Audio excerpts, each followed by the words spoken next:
Bonjour les gens. Bon, c'est un peu bizarre parce qu'on vous fait une intro alors qu'on a déjà tourné la vidéo. Tout simplement parce que on vous a partagé il y a 2 jours, ici, là, une vidéo sur le gaz. Et c'était très long. Donc aujourd'hui, nouvelle thématique. Ouais, comment lutter contre le froid en camping-car et comment économiser le gaz Et avoir chaud. chaud. Donc on va vous partager nos astuces. Si vous avez les autres, comme hier ou il y a 2 jours, je sais plus, pour le gaz, n'hésitez pas à nous les mettre en commentaire. En parlant de ça, on a adoré vos retours en commentaire de la vidéo du gaz parce que ça nous fait réfléchir. Mais on vous tiendra au courant concernant la solution qu'on envisagerait peut-être pour arrêter de galérer. Parce que bon, on aime bien galérer, mais quand même. Mais quand même, si on peut éviter de galérer autant que ce qu'on fait aujourd'hui, et particulièrement je pense à l'Italie. Bref, on va pas refaire une vidéo sur le gaz maintenant. Je vais lancer le générique. On se retrouve dedans, mais il y a 3 jours. Voilà, allez, on vous laisse voir ça. Des bisous. Des bisous.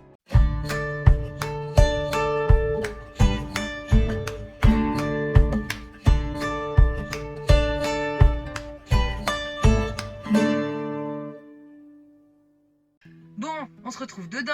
On voulait vous filmer ça hier soir, mais il faisait trop sombre. Donc on s'y colle ce matin pour vous expliquer comment on essaie d'économiser du gaz au maximum et de garder de la chaleur et lutter contre le froid hivernal dans Tadam. Première chose, on vous en avait déjà parlé dans la présentation intérieure du camping-car, c'est qu'on a installé ces rideaux qui permettent quand même de couper pas mal au quotidien la chaleur et le froid, et puis ça nous isole des regards. Et voilà, et notamment du froid.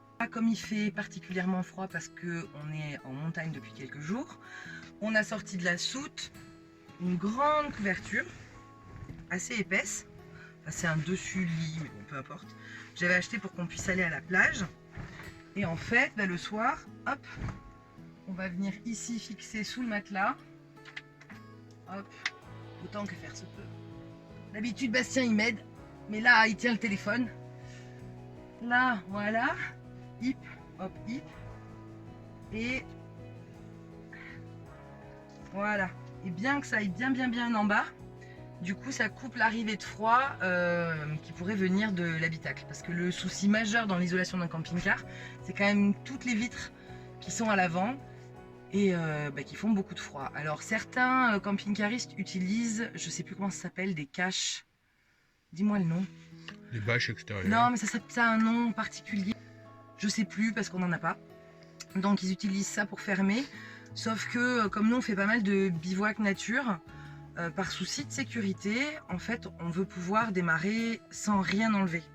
Donc là, il suffit d'aller devant et un tour de clé, on est parti. C'est peut-être uniquement psychologique cette histoire de sécurité, mais en tout cas on fonctionne comme ça depuis toujours. Sachant qu'on a quand même dans les soutes des protections qu'on peut ventouser à l'intérieur de Tadam, mais on a rapidement arrêté de s'en servir. Alors peut-être que si on descendait encore en dessous en termes de température, on les ressortirait, mais notre expérience de l'année dernière fait qu'on avait quand même beaucoup de condensation sur le pare-brise à l'intérieur, donc on a décidé de plus s'en servir. De même que ici, l'ancien propriétaire avait installé des petites glissières pour pouvoir glisser des caches isolants. On a aussi arrêté de s'en servir. Pourquoi? Parce que c'est bien d'isoler, mais en fait tout fermé ça crée trop de condensation.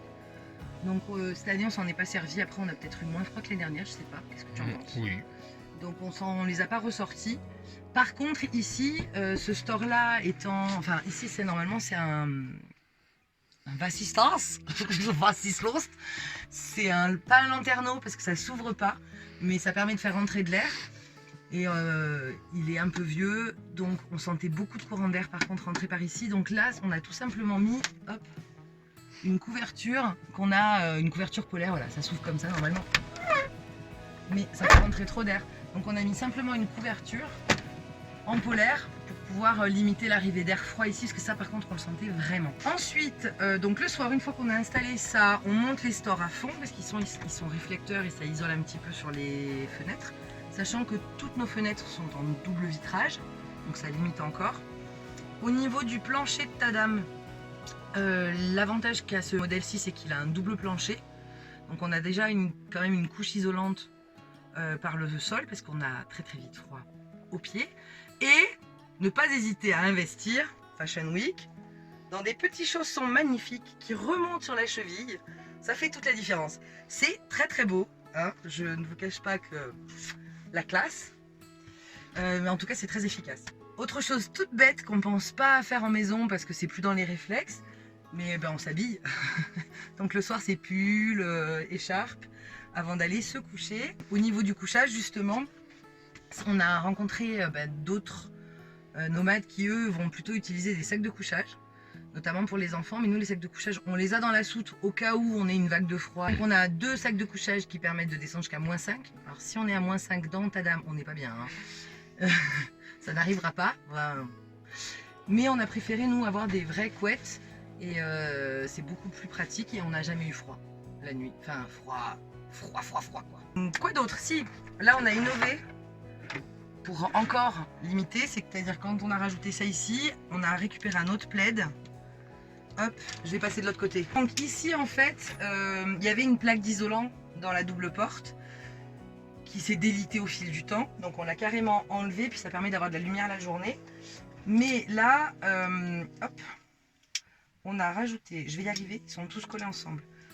On a des petites pinces aimantées et on va venir les aimanter ici, ce qui permet, hop, j'essaie d'aller vite et ça marche pas, parce que c'est assez lourd, donc j'en ai mis beaucoup, voilà, de couper un petit peu du froid. Tout simplement, et puis ça coupe la visibilité aussi. Et dans notre double porte ici, on va venir fermer ici au maximum et tout verrouiller pour pas qu'il y ait, voilà, bien verrouillé pour qu'il y ait le moins d'air possible qui puisse rentrer. Quoi d'autre? On ferme aussi le nouveau lanterneau. On vous l'avait peut-être pas montré, on a investi dans un nouveau lanterneau. On fera un bilan sur les aménagements parce qu'on veut en faire d'autres bientôt. On vous en parlera ultérieurement. Mais là aussi c'est pareil, ça évite la perte de chaleur. Avant de parler du chauffage, je vais parler du four. Quand il fait froid, on cuisine au four.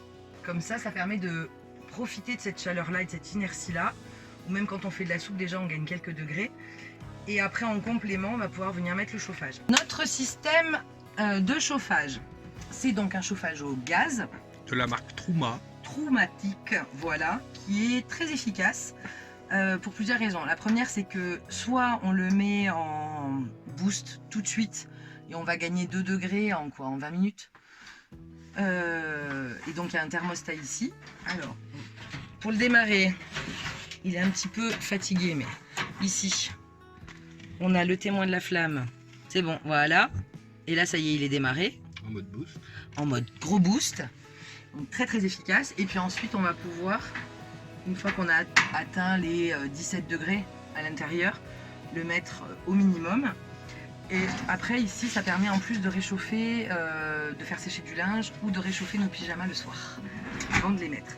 Mais ce chauffage là, il est intéressant aussi parce que, attends, je vais te laisser reculer, parce qu'on a en plus couplé au chauffage un système de ventilation ici qu'on peut activer et qui va pulser de l'air dans des tuyaux. Alors ces tuyaux, ils passent ici, je ne sais pas si on les voit là. Ouais, ils passent ici, entre autres, et puis derrière sous les banquettes. Et on arrive ici à des petites bouches d'aération. Et ça permet de... je vais rester là. Ça permet de répartir la chaleur dans ta dame. Donc il y en a une ici, une sous la banquette ici, une dans notre lit, une sous Liam, une dans le placard qui va chez Daphné, Ouais, une dans la salle de bain et une dans la cuisine. Et une dans la soute.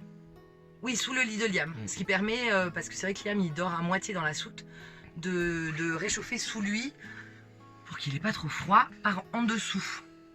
Qu'est-ce que je voulais dire d'autre? Oui, petite astuce pour économiser du gaz, c'est quand on va rouler pour aller trouver notre spot le soir, on met le chauffage moteur à fond devant et on a une option où on peut activer le chauffage, ce qui est très intéressant parce que les enfants ils auraient froid sinon. Ici, ça va souffler de l'air sous la table et donc les enfants n'ont pas froid quand on roule, même la journée s'il fait vraiment très froid. Mais ça va permettre de pré-réchauffer l'habitacle si on était en balade par exemple, en rando à l'extérieur, dès qu'on arrive, hop, on met ça. Autre petite dernière astuce, comme je vous disais, c'est que le froid arrive par devant, mais le chaud aussi. Donc quand on est garé et que c'est possible, dans un endroit où il n'y a pas de vent, on va essayer de mettre ta dame dans le sens du lever du soleil. Comme ça, dès les premiers rayons du soleil, hop, peut-être qu'on va le voir là. Non, mais c'est bon. ben on a le soleil devant. Donc ça va réchauffer cette partie-là, qui est la plus froide le matin. Et après, ça va permettre de ne pas perdre trop en température le matin.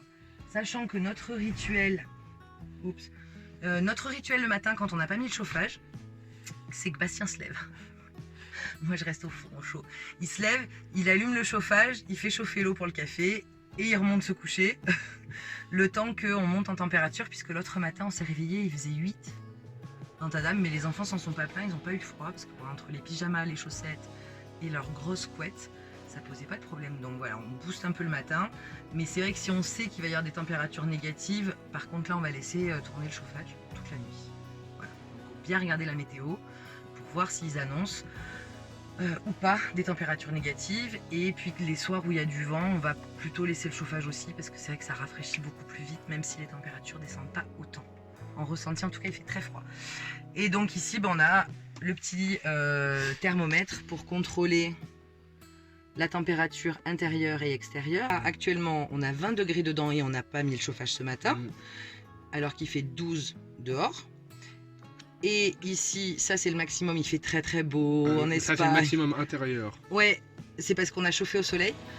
Et le minimum à l'intérieur, c'est l'autre matin, où on n'a pas mis le chauffage la nuit.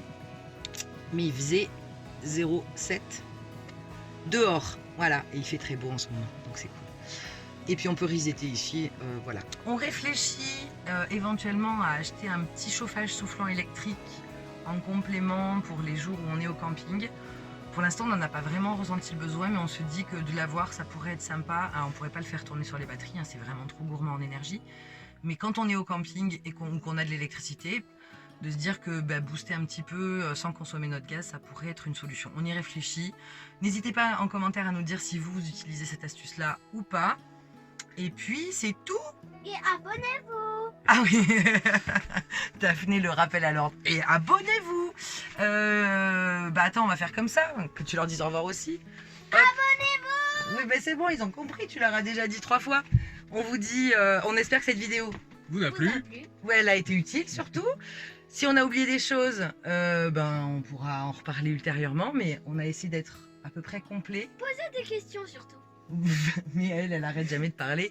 Et on vous dit à très vite. À très vite. Petits pouces. Des bisous.